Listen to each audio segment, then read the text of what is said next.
انسانی زندگی میں شاید میں سمجھتا ہوں کہ دین کے اعتبار سے اس سے زیادہ اہم سوال اور کچھ نہیں ہو سکتا کہ ایک مسلمان یہ جاننا چاہے کہ وہ اصول و ضوابط کون سے ہیں جن پر چل کر انسان اللہ کے سچے دین پر استقامت کے ساتھ ٹھہر سکے گا، مضبوطی کے ساتھ رہ سکے گا اور انحراف سے بچے گا، گمراہی سے بچے گا، ضلالت سے بچے گا، اور جو باطل افکار نظریات ہیں ان کے جھانسے میں نہیں آئے گا، ان کے بہکاوے میں نہیں آئے گا۔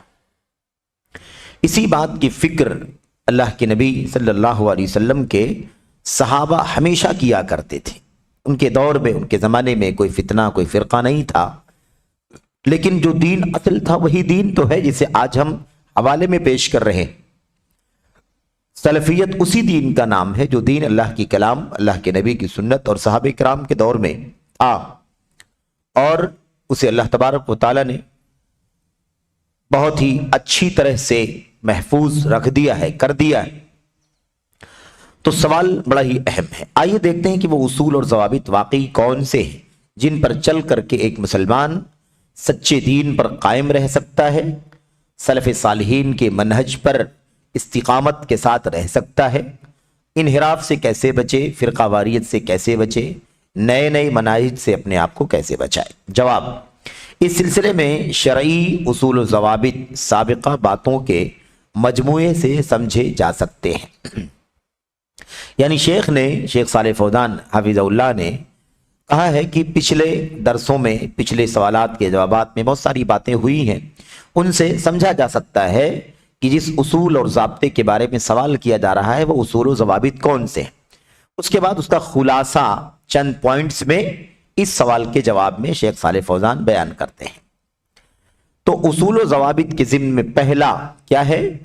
پہلا اصول اور ضابطہ یہ ہے کہ انسان کو چاہیے کہ اہل علم و بصیرت سے رجوع کرے، انہی سے علم حاصل کرے۔ اب آپ اس بات کو اچھی طرح سے سمجھیں کہ یہ پہلا اصول کیوں ہے۔ حق پر، سلف صالحین کے منہج پر، صحابہ، تابعین، خیر القرون کے طور طریقے پر قائم رہنے کے لیے سب سے پہلا اصول کیا ہے؟ علم اور بصیرت سے وابستگی، اہل علم و بصیرت سے وابستگی۔ قرآن کریم جب اترا تو سب سے پہلے اسی بات کا حکم دیا گیا، علم حاصل کرنا، پڑھنا، اللہ کے نام سے پڑھنا، اللہ تبارک و تعالی جو ہم سب کا رب ہے، خالق و مالک ہے، اس کے نام سے پڑھنا، اس کی ساری نعمتیں، اس کے سارے احسانات کو جانیں، ربوبیت کی مثالوں کو سمجھیں اور پھر اسی کے نام سے پڑھیں، اسی کو پہچانیں، اس کے دین کو پہچانیں، اس کی کتاب کو پہچانیں، اس کے نبی اور پیغمبر کو پہچانیں۔ یہ سب سے پہلی تعلیم ہے جو قرآن کریم کے نزول کے ساتھ امت کو، انسانیت کو دی گئی۔ تو اب یہ بہت بنیادی مسئلہ، انسان کو چاہیے کہ اہل علم و بصیرت سے رجوع کرے۔ رجوع کس سے کرنا ہے؟ اہل علم و بصیرت سے۔ نیتاؤں سے رجوع نہیں کرنا ہے، مشہور لوگوں سے رجوع نہیں کرنا ہے، عہدوں، مناصب اور مفکرین سے رجوع نہیں کرنا ہے، بلکہ رجوع کرنا ہے اہل علم سے، بصیرت سے۔ قل هذه سبیلی ادعو الی اللہ علی بصیرت انا ومن اتبعنی، بصیرت مندوں سے جو سچ مچ اللہ کی توحید، نبی کی سنت، صحابہ کرام کی سیرت کا علم رکھتے ہیں، جن کے یہاں توحید ہے، سنت ہے، جن کے یہاں توحید و سنت کا جو راستہ ہے، اس راستے کے لوگوں کی سیرت اور ان کی زندگی ہے، ان لوگوں سے رجوع کرنا ہے جو حق کو دلیلوں سے جاننے والے ہیں، جو حق کو دلیلوں سے جاننے والے ہیں اور دلیلوں کو جان کر دلیلوں کی روشنی میں لوگوں کے سامنے اس کا پیغام عام کرنے والے، ان علماء سے رجوع کرنا چاہیے۔ انہی سے علم حاصل کرے۔ علم کس سے حاصل کرے؟ علم والوں سے علم حاصل کرے۔ اب آپ دیکھ لیجئے، سوال پڑھیں واپس اور یہ جملہ دیکھیں۔ سوال میں کیا کہا گیا؟ کون سے اصول و ضابطے ہیں جس پر چل کر کے ہم سلف صالحین کے راستے پر رہ سکتے ہیں، مضبوطی کے ساتھ انحرافات سے بچ سکتے ہیں، گمراہیوں سے بچ سکتے ہیں، نئے نئے راستے، نئے نئے مناہج لوگوں نے بنا رکھے ہیں، ان سے اپنے آپ کو کیسے بچا سکتے ہیں؟ اب اس کے بارے میں جواب دیتے ہوئے پہلا اصول کیا ہے؟ علم و بصیرت والوں سے وابستہ ہونا اور علم والوں ہی سے علم حاصل کرنا۔ اب لوگ جو ہے اگر اس اصول پر نہیں چلیں گے تو اب آپ بتائیے کہ کیسے وہ اللہ تعالیٰ کے سچے دین پر اور سلف امت کے مشن پر، سلف امت کے منہج پر کیسے ٹکیں گے؟ نہ جانے کہاں کہاں چلے جائیں گے۔ اس لیے علم والوں سے جڑنا ہے، علم والوں ہی سے علم حاصل کرنا ہے۔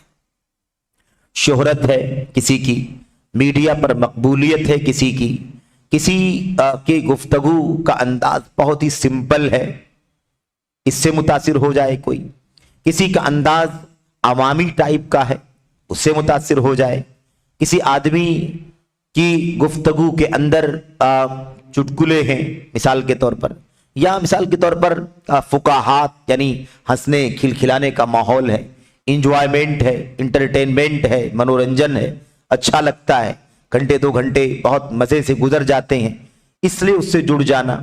کسی کے ہاں ایکشن ہے، کسی کے ہاں سر لگائی جاتی ہے، کوئی گاتا ہے میٹھی آواز کے اندر شلوک پڑھتا ہے مثال کے طور پر، یا کوئی آدمی کسی انداز میں اس انداز میں گفتگو کرتا ہے کہ کانوں کو لذت ملتی ہے، جب وہ روانی میں بولتا ہے تو ایسا لگتا ہے کہ کانوں میں رس گھول رہا ہے اور اس کی شیرینی اس کے دل میں اتر رہی ہے۔ اس قسم سے، یا کچھ لوگ قصہ گو ہیں، واعظین ہیں، جن کے پاس بے سر پیر کے بہت سارے واقعات ہیں، جس کو سن کر کے آدمی متاثر ہو جاتا ہے، کبھی رونے لگتا ہے، کبھی اس کی وجود میں راشا طاری ہو جاتا ہے، کب کبھی طاری ہو جاتی ہے، کبھی اس قدر متاثر ہوتا ہے کہ وہ دنیا سے بیگانہ ہو کر کے دین سے ہی وابستہ ہونے کی کوشش کرتا ہے۔ اس طرح کی چیزوں سے متاثر ہو کر کے انسان اگر ان سے جڑ جائے، متعلق ہو جائے، تو پھر اس کا انجام کیا ہوگا کچھ نہیں کہا جا سکتا۔ علم اور بصیرت سے جڑنا ہے، علم اور بصیرت والوں سے جڑنا ہے۔ ایسے معیار، ایسے پیمانے آج کل ہوتے جا رہے ہیں، بنتے جا رہے ہیں، بگڑتے جا رہے ہیں پیمانے، کہ انسان حیران ہے۔ ایک سنجیدہ آدمی جو علم چاہتا ہے، جو بصیرت چاہتا ہے، جو قرآن و سنت کے روشن دلائل براہین چاہتا ہے، جس کی روشنی میں واقعی وہ اپنے آپ کو سچے دین پر رکھے اور انحرافات سے، ضلالتوں سے اپنے آپ کو بچا سکے، وہ حیران ہے کہ اس طرح کے ماحول میں وہ کہاں جائے، کس سے سیکھے۔ ورنہ دوسرا طبقہ تو بہت خوش ہے، اسے بڑی لذت ملتی ہے، بڑا مزہ آتا ہے۔ یاد رکھیں، کوئی معیار نہیں ہے، کوئی پیمانہ نہیں ہے سوائے اس کے کہ علم اور بصیرت ہونا چاہیے، علم اور بصیرت ہونی چاہیے۔ یہ پہلا اصول ہے، انہی سے علم حاصل کرنا ہے۔ تو ہمیں چاہیے کہ ہم کس کی تلاش کریں؟ علم کی تلاش کریں، اہل علم کی تلاش کریں، اور جو کچھ ہم نے اشارے کیے ہیں اس طرح کی سوچ اور اس طرح کی ذہنیت سے اپنے آپ کو بچائیں۔ اللہ تعالیٰ سے دعا بھی کریں کہ اللہ تعالیٰ ہمیں سچے علم والوں سے وابستہ ہونے کی توفیق عطا فرمائے، جن کے خالص منہج ہے، خالص عقیدہ ہے، قرآن و سنت کے دلائل ہیں، مستند حوالے ہیں، جو اسی لیک پر، اسی راہ پر، اسی لکیر پر چلتے ہیں۔ ہر صورت میں جو لکیر اللہ کے نبی کے صحابہ کرام اور تابعین کی لکیر ہے، جو اللہ کے نبی علیہ الصلوۃ والسلام کی سنت کے متوالے اور شہداء تھے، انہی کی لکیر پر چلے۔ اور یہ لکیر تمام تر مسائل میں کوئی توحید و سنت تو لیے ہوئے ہے، لیکن اس کو پیش کرنے کا جو طریقہ ہے وہ صحابہ اور سنت کی لکیر پر نہیں ہے، بلکہ وہ جدید ماحول میں جو کچھ مزیدار ہے، جو کچھ انجوائمنٹ کا راستہ اس کو اختیار کر لیتا ہے۔ یاد رکھیں، نصاب بھی کتاب و سنت کا ہے، سلف امت کا ہے، طریقہ بھی، ضابطہ بھی، دعوت کا اسلوب بھی، اور سب کچھ علم اور بصیرت کی روشنی میں ہونا چاہیے۔ اللہ تعالیٰ کے دین میں حق کے دلائل ہیں، تو حق کے دلائل کو سیکھنے کا بھی طریقہ ہے، سکھانے کا بھی طریقہ ہے، اور اس حق کو لوگوں تک پہنچانے کا بھی طریقہ ہے۔ سلفی دعوت کے اصول اور ضابطوں میں ساری تفصیلات موجود ہیں۔ یہ دعوت کا جو طریقہ چل رہا ہے، یہ طریقہ وہی ہونا چاہیے جو اللہ کے نبی صلی اللہ علیہ وسلم اور آپ کے صحابہ کرام کا طریقہ ہے۔ ایسا نہیں ہے کہ دعوت میں آدمی جس طرح سے چاہے، جو راستہ چاہے، جو انداز چاہے پکڑ لے اور سمجھے کہ یہ مفید ہے تو مجھے یہ کرنا چاہیے۔ اس لیے آج آپ نے دیکھا ہوگا کہ لوگوں کے الگ الگ رخ بن گئے۔ کوئی دین اور دعوت کے نام پر یہ سمجھتا ہے کہ لوگ اگر گانے بجانے سے قریب آتے ہیں، انجوائمنٹ سے اگر قریب آتے ہیں، یا کوئی ایسی مجلس کرنے سے قریب آتے ہیں جس میں ان کو منورنجن ملے، تو لوگ اس کو بھی دعوت کا وسیلہ اور ذریعہ سمجھ لیتے ہیں۔ کچھ لوگوں نے رقیے کا طریقہ دم اور جھاڑ پھونک کا طریقہ بنا رکھا ہے کہ اس سے لوگ قریب آتے ہیں، اس سے ہم تعویذ کاٹ لیتے ہیں وغیرہ، یہ لوگوں نے بنا رکھا ہے۔ ایسا کوئی ضابطہ اللہ کی کتاب اور نبی کی سنت کے اندر نہیں ہے کہ اس کو بنیاد بنا دیا جائے کہ اس بنیاد پر جو طریقہ رقیے کا جو طریقہ چل رہا ہے مروجہ وہ سب درست ہے، صحیح ہے۔ ایسی باتیں کہنا یہ سلف امت کے منہج اور ان کے اصولوں کے خلاف ہے۔ ایسی کوئی چیز نہیں ہے کہ کوئی ہم حق پہنچانے کے لیے غایت مقصد اچھا ہے، اس اچھے مقصد کو پانے کے لیے وسیلہ کوئی بھی استعمال کر لیں، ایسا نہیں ہے۔ غایت لا تبرر الوسیلہ، الغایت لا تبرر الوسیلہ، مقصد یہ وسیلے کو نیک نہیں بنا دیتا ہے کہ مقصد اچھا ہے تو اب وسیلہ کوئی بھی اختیار کریں، یہ درست نہیں ہے۔ ایک آدمی کو اللہ کے گھر کی تعمیر کرنی ہے، اللہ کے گھر کی یعنی نماز پڑھنا ہے، سجدہ رکوع کرنا ہے، اب کہیں اتنا اچھا مقصد ہے، اللہ کی توحید کا مقصد ہے، اللہ کی بندگی کا مقصد ہے، مسجد قائم کرنا ہے، تو چلو اب جگہ جو ہے وہ غصب کر کے لے لی جائے، چوری کر کے لے لی جائے، خیانت کر کے لے لی جائے، نہیں، یہ نہیں کہا جا سکتا ہے کہ کوئی مسئلہ نہیں ہے، نماز پڑھنے کے لیے کام کیا جا رہا ہے، اللہ کی توحید کو، اللہ کی دھرتی پر اللہ کی توحید کو عام کرنے کے لیے کیا جا رہا ہے، تو اب اس مقصد کے پیش نظر وہ چوری جائز نہیں ہو جائے گی، وہ غصب جائز نہیں ہو جائے گا، وہ 2 نمبر 4 نمبر وہ خیانت جائز نہیں ہو جائے گی، وہ رشوت اور سود جائز نہیں ہو جائے گا وغیرہ۔ یہ موٹی مثالیں ہیں جو عام آدمی کو سمجھ میں آ سکتی ہیں۔ تو اس طرح سے یہ علم اور بصیرت سے جڑنا ضروری ہے۔ کہتے ہیں اور اپنی فکر میں گردش کرنے والی باتوں کے سلسلے میں انہی سے مشورہ کرے تاکہ اس بارے میں ان کی رائے کی روشنی میں قدم اٹھائے۔ اپنی فکر میں گردش کرنے والی باتوں کے سلسلے میں یعنی فکر، دماغ میں جو کچھ چل رہا ہے، یہ ذہن میں آ رہا ہے، یہ دماغ میں آ رہا ہے، یہ آپ یہ سوچ رہے ہیں، جو کچھ آپ سوچ رہے ہیں اپنے ذہن و دماغ میں اس کو کس سے شیئر کریں؟ انہی بصیرت مند علماء سے شیئر کریں، سچے علماء سے شیئر کریں تاکہ آپ کو صحیح رہنمائی کریں، انہی سے مشورہ کریں تاکہ ان کی تاکہ اس بارے میں انہی کی رائے کی روشنی میں قدم آگے بڑھائیں۔ یہ بہت بنیادی چیز ہے، یہ بھی شیخ صالح فوزان نے بڑی ہی بصیرت کی بنیاد پر یہ بات کہی ہے، کیونکہ آج نہ جانے کتنے فرقے، نہ جانے کتنے ازم، نہ جانے کتنے حزب، نہ جانے کتنی پارٹیاں، نہ جانے کتنے مناہج بنے ہوئے ہیں۔ نوجوان اس کو سنتا ہے، اس کو سنتا ہے، یہ دیکھتا ہے، وہ دیکھتا ہے، الجھن میں رہتا ہے، اس کے دماغ میں نہ جانے کیا کیا گردش کرتا ہے۔ تو اس کے دماغ میں جو کچھ گردش کر رہا ہے کہ فلاں فرقہ تو بڑا اچھا کام کر رہا ہے، فلاں فرقے کے یہاں بڑا اچھا کام یہ ہے، اس کے یہاں کچھ کمیاں ہیں لیکن یہ اچھا ہے، اس کے یہاں یہ کمیاں ہیں مگر یہ اچھا ہے، تو اس کو چاہیے کہ ان افکار کو، ان الجھی ہوئی باتوں کو جو ذہن و دماغ میں گردش کر رہی ہیں، اس کو کس سے شیئر کرے؟ سچی بصیرت مند علماء سے شیئر کرے اور ان سے پوچھے کہ میرے ذہن میں یہ آ رہا ہے، میری فکر میں یہ آ رہا ہے، میرے دماغ میں یہ چل رہا ہے، میں ایسا سوچتا ہوں، رہنمائی کیجئے سلف صالحین کے منہج کے مطابق کہ میری فکر، میری سوچ کہاں تک درست ہے، مجھے یہ قدم اٹھانا چاہیے یا نہیں اٹھانا چاہیے۔ یہ بہت بنیادی مسئلہ ہے۔ اس کا مطلب کیا نکلا کہ حق کی راہ پر چلنے کے لیے آپ کو ہم کو کیا کرنا ہے؟ آپ کو ہم کو سلف امت کی راہ پر چلنے والے اور اسی مشن کے علماء سے وابستہ ہونا ہے۔ اس کے بغیر ہم راہ استقامت پر سلف صالحین کے منہج پر قائم نہیں رہ سکتے۔ تو یہ پہلا اصول ہے جو شیخ صالح فوزان حافظ اللہ نے بیان کیا ہے۔ اس کے بعد دوسرا اصول کیا ہے؟ کہتے ہیں معاملات میں دیر تک غور و فکر کرے، معاملات میں دیر تک غور و فکر کرے، عجلت نہ کرے اور لوگوں پر حکم لگانے میں جلد بازی سے کام نہ لے، بلکہ اسے چاہیے کہ پہلے خوب تحقیق کر لے۔ اللہ تعالیٰ کا ارشاد ہے تحقیق کرنے کے بارے میں دلیلیں پیش کر رہے ہیں۔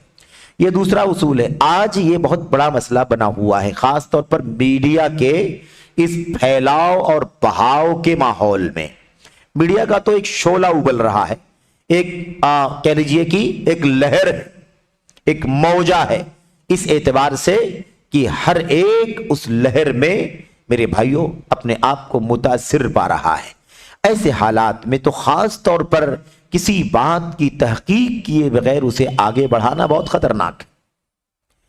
ایسی چیزیں ہیں، اس سلسلے میں ابھی یہ موقع نہیں ہے کہ میڈیا جو جدید ہے آج کے دور کا، جس کو سوشل میڈیا کہتے ہیں، ہے نا، اس کے اندر تحقیق کرنا، تدقیق کرنا، تثبت کرنا ایک دم بنیادی کام بن چکا ہے۔ آپ نے یہاں سے سنا، وہاں سے سنا، آپ نے یہاں پایا، وہاں پایا، آپ نے یہاں وہاں پھیلا دیا، بہت خطرہ ہے کہ آپ کا قدم اچھا نہ ہو۔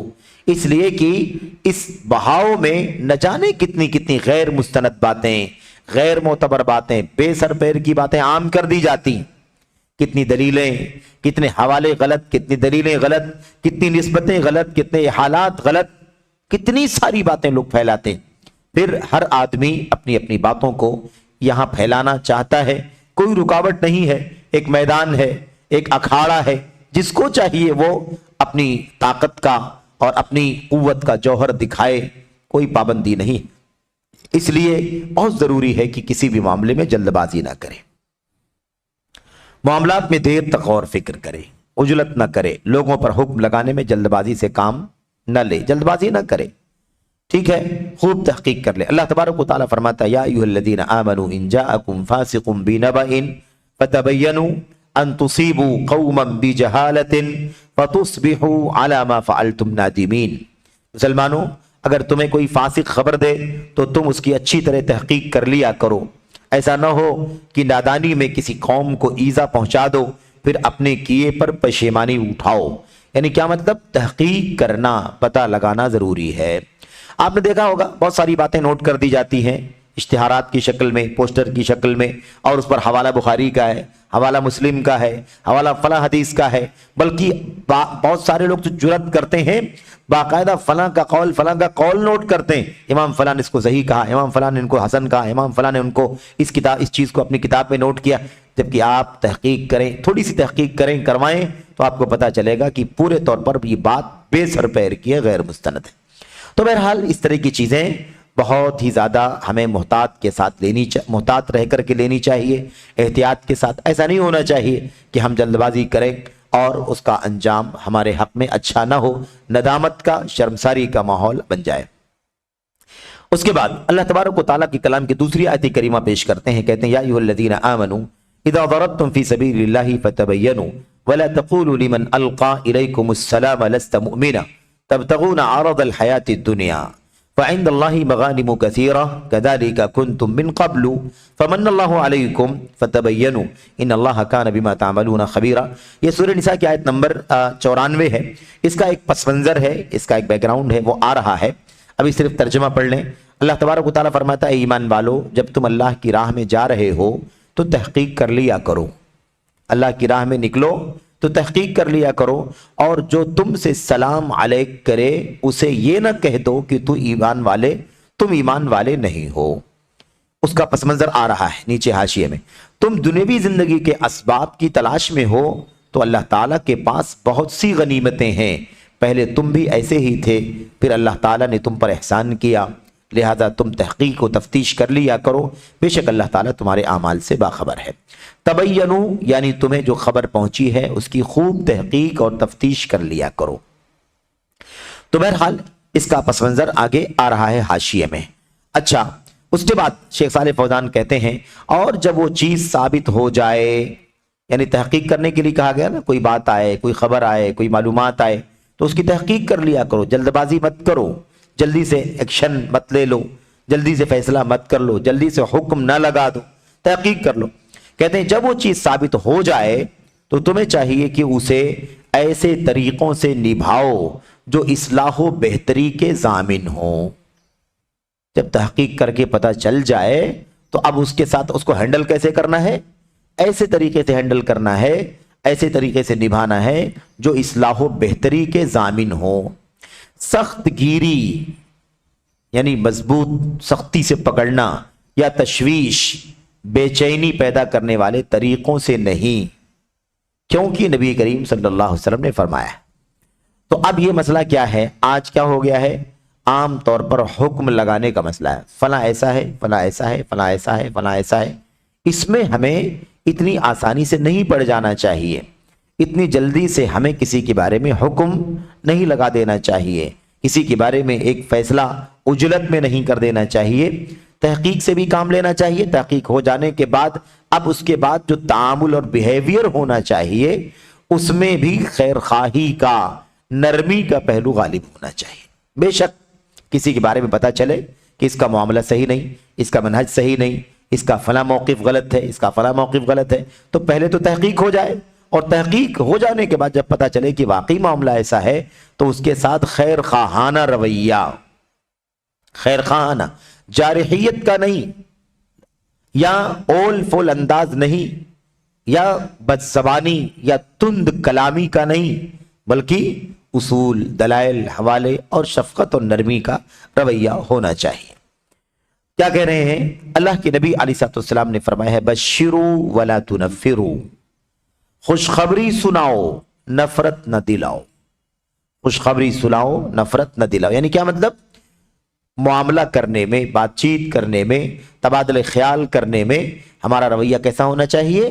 خوشخبری دینے والا رویہ ہونا چاہیے، نفرت دلانے والا رویہ نہیں ہونا چاہیے۔ کیوں؟ اس لیے کہ اس سے وہ نتیجہ نہیں نکلے گا جو نتیجہ ہم چاہتے ہیں۔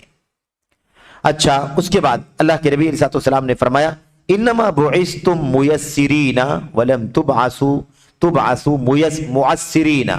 اللہ کے نبی نے فرمایا کہ تم لوگ آسانی کرنے والے بنا کر کے بھیجے گئے ہو، تمہیں جو بھیجا گیا ہے آسانی کرنے والا بنا کر کے بھیجا گیا، یسر کرنے والا، ان مع العسر یسرا، آسانی پیدا کرنے والا، ولم تبعثوا معسرین، سختی کرنے والا، مشقت میں ڈالنے والا، پریشانی میں ڈالنے والا بنا کر کے، دشواری پیدا کرنے والا بنا کر کے تمہیں نہیں بھیجا گیا ہے۔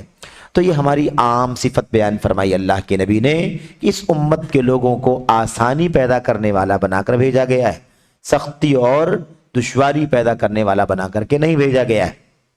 اس لیے معاملہ حق پہنچانے کا تو رہے گا، صحیح منہج سمجھانے کا تو رہے گا، لیکن انداز، اسلوب ٹیڑھا، ترش، یا مثال کے طور پر جارحیت کا، یا مثال کے طور پر بدزبانی کا، تند کلامی کا، اول فول کا، یا بسا اوقات طنز اور تعریض، اس قدر کی گالی گلوچ تک کی نوبت آ جائے، یہ سرے سے کسی بھی صورت میں درست نہیں ہے۔ اچھا، اس کے بعد اللہ کے نبی علیہ السلام کی اگلی حدیث بیان کرتے ہیں، کہتے اسی طرح آپ صلی اللہ علیہ وسلم نے بعض فاضل صحابہ کرام رضوان اللہ تعالی علیہم اجمعین سے فرمایا تھا ان منکم منفرین فمن اما الناس فلیخفف فان وراءه الضعیف وذا الحاجہ۔ اللہ کے نبی نے فرمایا تھا یقیناً تم میں سے کچھ لوگ نفرت دلانے والے ہیں، یقیناً تم میں سے کچھ لوگ نفرت دلانے والے ہیں، لہذا جو لوگوں کی امامت کرائے، ہلکی نماز پڑھائے، کیونکہ اس کے پیچھے کمزور اور صاحب حاجت لوگ ہوا کرتے ہیں۔ اللہ کے نبی نے یہ بات کب فرمائی تھی؟ یہ بات اس وقت فرمائی تھی جب معاذ بن جبل رضی اللہ تعالیٰ عنہ سے نماز لمبی ہو گئی تھی اور ایک شخص نکل کر کے جماعت سے، نماز کے اندر سے نکل کر کے الگ تھلگ ہو گیا تھا اور جا کر کے اپنی نماز الگ پڑھ لیا تھا، اور اللہ کے نبی کے پاس آ کر کے بتایا تھا کہ اللہ کے نبی ایسا مسئلہ ہے، ہم لوگ کھیتی باڑی کرنے والے لوگ ہیں، دن میں ہل چلاتے ہیں، محنت کرتے ہیں، پانی ڈھو کے لاتے ہیں، آج کل کی طرح وسائل تو نہیں تھے، بڑی مشقت سے ہم کام کرتے ہیں، اور اس کے بعد عشاء کی نماز میں تھکان رہتی ہے، بہت مشکل میں سے ہم نماز پڑھ پاتے ہیں، اور ایسے میں اتنی لمبی نماز پڑھائی انہوں نے کہ ہم برداشت نہیں کر سکے، اس لیے میں نے ایسا کر لیا۔ اس وقت اللہ کے نبی نے کیا فرمایا تھا؟ وَإِنَّ مِنْكُمْ مُنَفِّرِينَ، دیکھو کچھ لوگ نفرت دلانے والے بن جاتے ہیں۔ اتنی لمبی نماز نہیں پڑھانا چاہیے کہ لوگ آپ کے پیچھے نماز پڑھنے سے کترائیں، یہ اللہ کے نبی نے اب آپ سوچیں نماز کے اندر بھی نفرت دلانے والا کام نہیں کرنا ہے، نفرت دلانے والا کام نہیں کرنا۔ اب نماز سے بڑی عبادت، اللہ کی توحید کے بعد سب سے بڑی عبادت نماز ہے، صلاۃ ہے، لیکن اس کے باوجود اللہ کے نبی نے کیا فرمایا؟ آپ نے فرمایا جب تم میں سے کوئی آدمی لوگوں کی امامت کرائے فلیخفف، تو اسے چاہیے کہ وہ ہلکی نماز پڑھے۔ امامت کرنے میں یہ بہت بڑی ذمہ داری ہے کہ وہ اپنے پیچھے جو لوگ کھڑے ہیں ان کی رعایت کرے، اس میں بوڑھے ہیں، کمزور ہیں، بیمار ہیں، بچے ہیں، اگر عورتیں ہیں اگر پڑھ رہی ہیں نماز تو ان کے ساتھ خاص طور پر مسئلے ہیں، تو ایسی صورت میں چاہیے کہ ہم کیا کریں؟ ہم نماز ہلکی پڑھائیں، متوسط پڑھائیں، ایسی پڑھائیں کہ سنت بھی ادا ہو جائے اور لوگوں کے لیے مشقت کا باعث نہ ہو۔ اگر آدمی تنہا اپنی نماز پڑھ رہا ہے، کوئی نفل پڑھ رہا ہے تو بات الگ ہے، جیسی چاہے ویسی پڑھے، جتنی اس کو ہمت ہو لمبی کرے، کوئی مسئلہ نہیں۔